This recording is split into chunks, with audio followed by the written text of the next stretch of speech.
So here we are cooking some lamb today. Lamb's really good. High protein, lots of good flavor, everything in it. Now I like particularly season my lamb. And I mixed up some seasoning already. It has some smoke flavor, some barbecue flavor, and some basil, parsley, so some oregano and onion powder in it. Now I sprinkle some of this on here. Doesn't matter how much you get on there. All right. Make sure you get it on all sides though. Make it all nice and good.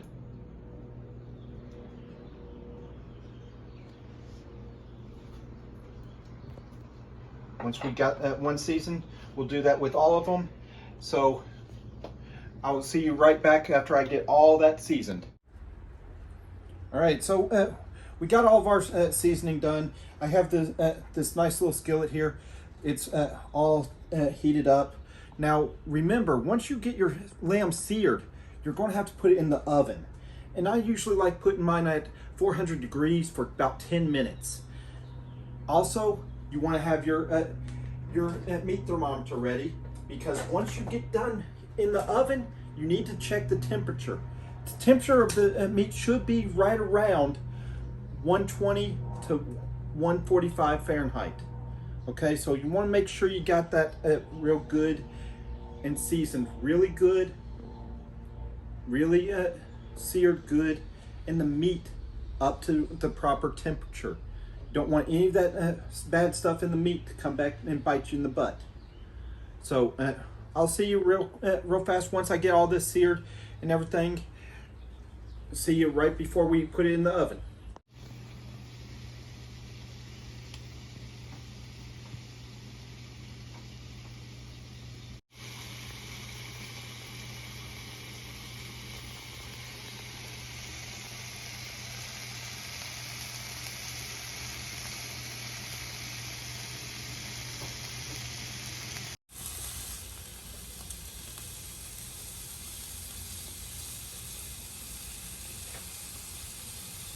So we're still searing our lamb really good, making sure that it looks really good before we put it in the oven. Now I set some on the side here because I'm about to take their temperature, make sure that they're all thoroughly cooked here. Now I use a digital thermometer when I'm doing this, and you want to make sure that the point is in the middle of the meat, so that way you got a good temperature all the way through. So you'll stab it in and look at the temperature. Right now it's saying it's 91 degrees. Can you see that? So this lamb is not really fully cooked, so we're going to throw it back on the pan and get it thoroughly cooked. Get this other one here, and this other one's about the same temperature. So we're going to throw it back on the pan. I set the meat thermometer off to the side and still making sure that that tip is not touching anything else but that meat.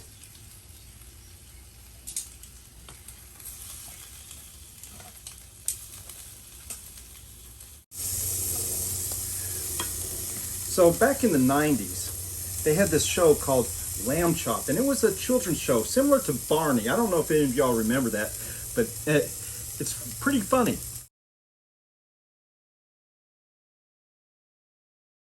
Got a puppet named Lamb Chop, so evidently it already knew it was food. Why don't we still teach our kids where food comes from? So I don't know how many parents are out there, but my kids help me cook. And it's a good bonding area for them. Fathers, son, my son goes shooting with me on the bow range. My daughter, she sits here, seasons all of my food for me. And it's great bonding. Why don't the rest of the world take a tip from this? Bond with your children. The children are important. They don't care if it's 5 minutes to an hour or all day, but they can tell when you bond. Like right now, my daughter is one cameraman, my son is my other cameraman. Yes, I did say my daughter is a cameraman.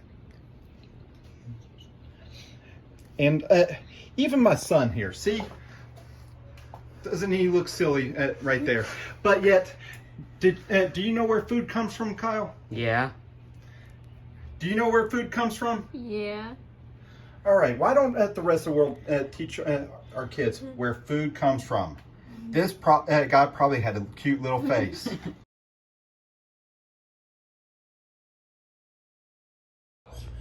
So, the lamb is ready to be put in. Remember, 400 degrees, 10 minutes. Then we're going to check the temperature again with our meat thermometer. And it should be what? 120 to 145. All right, in we go.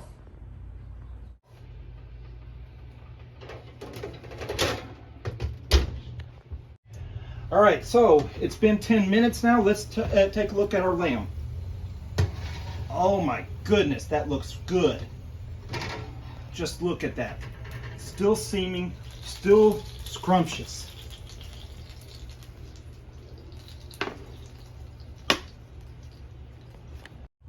All right, so now that we took our meat out, we're going to check it with the thermometer and see what temperature is.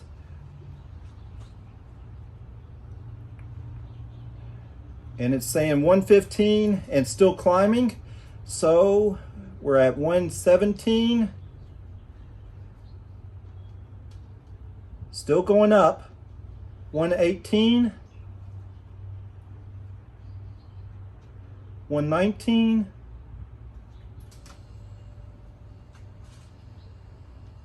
And we're at 120. 120 degrees Fahrenheit. So we know our lamb is thoroughly cooked. Now, something that I forgot to mention with your meat thermometers, make sure you have the Celsius and Fahrenheit button. I'm giving you temperatures in Fahrenheit. For you people across the pond that use Celsius, I really don't know what the temperature is for Celsius, but make sure you're using the correct temperature. And also, if you have a digital thermometer, make sure you put batteries in it. Can't tell you how many times I had a person bring me a thermometer, no batteries. Okay, so we're going to take a look at the inside of our lamb. Now, this is a little bit darker than I like, but a lot of people like it thoroughly cooked all the way through, bringing it golden brown. Some pieces will have the look medium rare, and that's good as well. But we know that it's going to be really good. And my daughter's getting a fork, and she's going to taste test as well as my son here.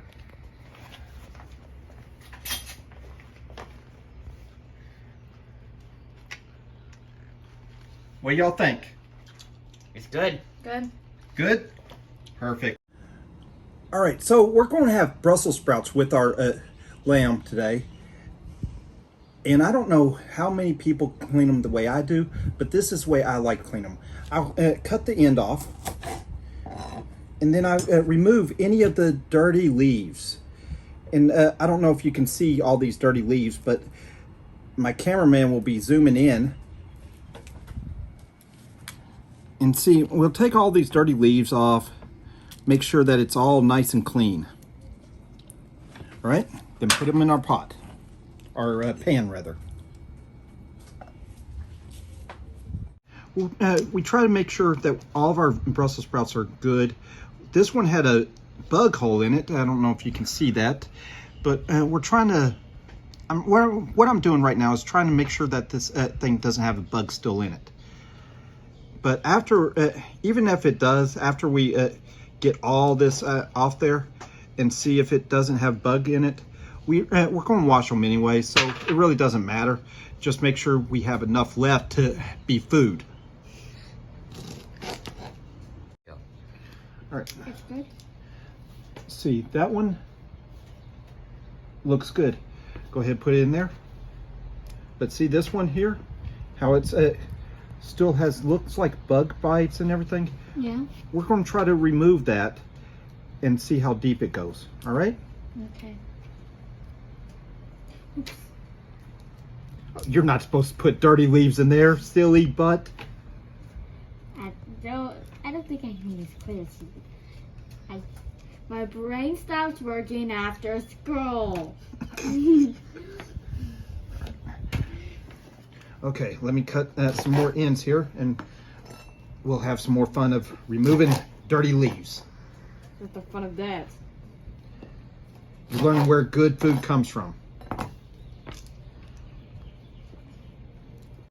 Okay, so we got our Brussels sprouts all cleaned up, and you can see the big pile of nastiness from those Brussels sprouts.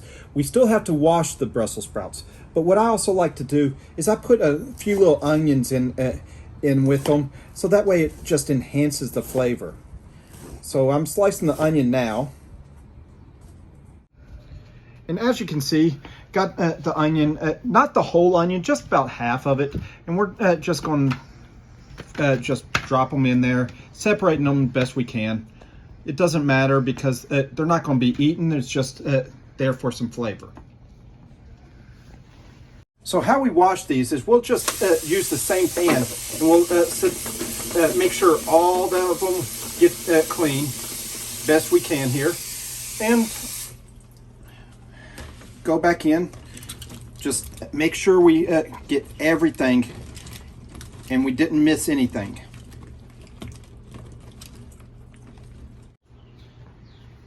All right, with this, we always like to put a little bit of salt in there. I use pink sea salt is one I use, and I just get about that much. Really doesn't matter too awfully much how if you get a whole lot or not. And just sprinkle it in there, let that sit a while, and let it come to a boil. While I have the cutting board out, I'm just going to cut off the amount of butter that we're going to need for boiling these Brussels sprouts. So I'm using the same seasoning that I put on the lamb, and just going to sprinkle it on the Brussels sprouts, making sure I coat them a little bit. And I'll even put some in the water. Just a little bit, not too much. Just make sure that it gets all soaked up into the Brussels sprouts. You want these Brussels sprouts to soak up all that moist water. Even the butter will actually add to the flavor and enhance it. What I do is I put them on a boil for about 10 minutes. 10 to 15 minutes, and once I drop them in, I'll cover it, let them boil. And while that's happening, you can see the lamb here, it's just cooling down and preparing for our meal. All right, so the Brussels sprouts have been on for at least 10 minutes. I'm checking to make sure that they're all nice and soft. And how you do that, you take a fork and just stab them. Still needs a couple more minutes, but look at that. Vibrant coloring, and they smell delicious. I wish we had smell-o-vision like Willy Wonka has I forget what that is, where they teleported that little kid across the room using that chocolate teleporter. I wish we could do that with this aroma, because it just smells so good. The onions, the Brussels sprouts, and all the spices all help out on making the Brussels sprouts just taste that much better. All right. So the Brussels sprouts are appearing to be really good now, and they're nice and soft. Just look how fast that one fell apart. So I think we're about done with the Brussels sprouts, and that means it's time to eat. And I'll probably see you all next week on next week's edition. We're making turkey burgers.